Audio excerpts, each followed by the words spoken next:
యేసు అనే పేరు పాత నిబంధనలు లేదు, ఉంటే చూపించండి అన్నాడు. నేను చూపెడితే సరిపోతుంది కదా. ఒక్కసారి ఓపెన్ చేయి మత్తయి సువార్త. నాకు తెలిసి నీ ఆత్రం తెలుసు కదా, వస్తాను అక్కడ ఆగు. ఇప్పుడు కొత్త నిబంధనలకు రెఫరెన్స్ చూపించి యేసు పేరేంటి అని ఇప్పుడు పాత నిబంధనలు చూపెడతాను. ఓకే, మత్తయి సువార్త 1వ అధ్యాయము 21వ వచనం. 21 కాదు, 23వ వచనం. 21, 22, 23 చదువుతాను. ఆమె ఒక కుమారుని కనును, తన ప్రజలను వారి పాపముల నుండి ఆయనే రక్షించును, కనుక ఆయనకు యేసు అని పేరు పెట్టుదురు. ఇదిగో కన్యక గర్భవతి కుమారుని కనును, ప్రభువును ఆయనకు ఇమ్మానుయేలుని పేరు పెట్టుదురు అని ప్రభు తన ప్రవక్త ద్వారా పలికిన మాట నెరవేరినట్లు ఇదంతా జరిగెను. ఇమ్మానుయేలుని పేరునకు భాషాంతరము దేవుడు మనకు తోడని అర్థము. యేసు పేరేంటంట? ఇమ్మానుయేలు. యేసు అనేది గ్రీకు పేరు. ఆ యేసుని హెబ్రీలో ఇమ్మానుయేలు అంటారు. ఏ నాగేంద్ర గారు? సింహం అంటే తెలుగు, లయన్ అంటే ఇంగ్లీష్. రెండు వేరు వేరు కాదు కదా, మరలా అది వేరు ఇది వేరు అన్నది కదా.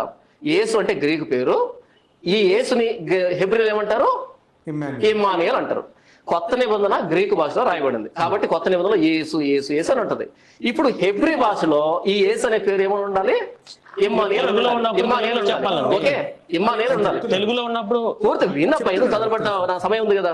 పాత నిబంధనలు ఏమని ఉండాలి? ఇప్పుడు అది యెషయా గ్రంథము 7వ అధ్యాయం 14 వచ్చింది చూడండి. కాబట్టి ప్రభు తానే ఒక సూచన మీకు చూపును, ఆలకించుడి, కన్యక గర్భవతి కుమారుని కని అతనికి ఇమ్మానుయేలు అని పేరు పెట్టును. ఇమ్మానుయేలు అని పేరు పెట్టును. పాత నిబంధనలో యేసు పేరు ఉందా? ఉందా? ఆయన అడిగిన సమాధానం వచ్చిందా? ఇక్కడ ఇమ్మానుయేలు గురించి ఉంది, నేను అడిగిన యేసు గురించి చెప్తున్నాను.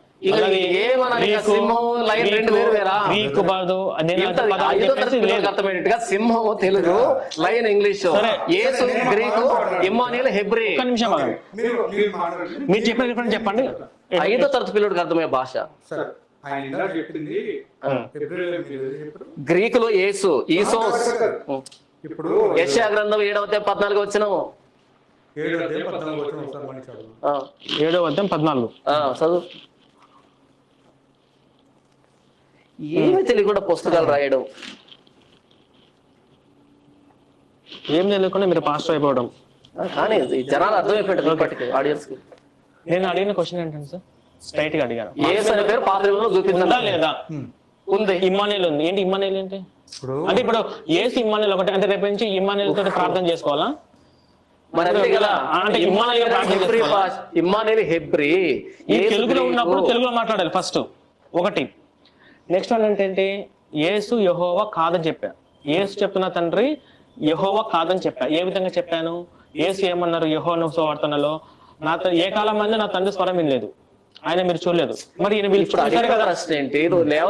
చూశాను కదా, వీళ్ళిద్దరు ఒకటి కాదు. ఇప్పుడు యేసు పదం చెప్పింది రెఫరెన్స్ అడిగి మీకు అనిపించిందా? మీకు అనిపించిందా యేసు ఆ పేరు పెడతారు ఈ పేరు పెడతారు? అది కాదు. ఇది మళ్ళీ పాత చింతకాయ పచ్చడంతో ఇప్పుడు మీరు క్వశ్చన్ అడిగారండి, యేసు అనే పేరు ఉందా అని మీరు అడిగారు. అంతే. యేసు అని మాత్రం మీకు యేసు ఇంకోటి ఏదండి గ్రీక్ ఉంది, ఆ గ్రీక్ ఇమ్మానుయేలు అది ఇది అని చెప్పి చూపిస్తున్నారు. ఇది కాదండి. యేసు అనే పేరు మాత్రం అవును అవును అవును. ఓకే, ఇప్పుడు మీరు చెప్పేదండి యేసు అనే పేరు అండ్ ఇమ్మానుయేలు రెండు కూడా ఒకటే పేరు, కాకపోతే వాటి లాంగ్వేజెస్ వేరు అని చెప్తున్నారు.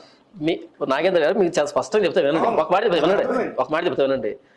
ఇంగ్లీష్ టెక్స్ట్ బుక్ లో సింహం అనే పేరు చూపించండి అని అన్నాను అనుకోండి, మీరు లయన్ అని చూపెడతారు. నాకు అది కాదు సింహం అని చూపెట్టి అని అన్నాను అనుకో, నేను మేధావని అవుతాను, మూర్ఖుని అవుతానా? మూర్ఖుని అవుతాను కదా.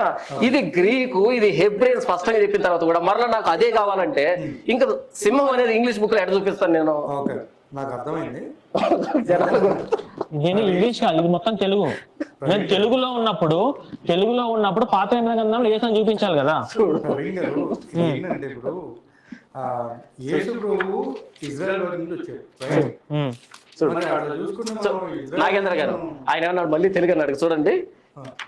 బైబిల్ మీద ఇందు పాత నిబంధన గ్రంథమును కొత్త నిబంధన గ్రంథమును ఇమిడి ఉన్నవి. ఇది ఆదిమ హెబ్రీ గ్రీకు భాషల్లో నుండి భాషాంతరం చేయబడింది అంటే ఫస్ట్ పేజీ కూడా చదవడం చేత కదా, మళ్ళీ తెలుగు అంటాడు. ఒకసారి మీ బైబిల్ ఇవ్వండి ప్రవీణ్ గారు, ఒక్కసారి మీ బైబిల్.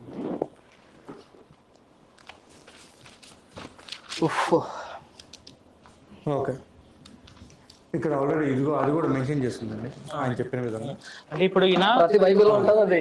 యెషయా గ్రంథంలో ఈయన చెప్తున్నటువంటి ఇమ్మానుయేల్ యేసు. అంటే ఇప్పుడు పాత నిబంధన గ్రంథంలో ఇమ్మానుయేల్ అంటే యేసు ఉన్నట్ట, అంటే యేసు పదం లేదు. అది గ్రీకు భాష యేసు అనేది, అంటే ఇప్పుడు ఇమ్మానుయేల్ హెబ్రీ భాష. అయితే ఏంటి ఇప్పుడు పాత నిబంధన గ్రంథంలో యేసు లేదు, యేసు పేరు అనేది లేదు.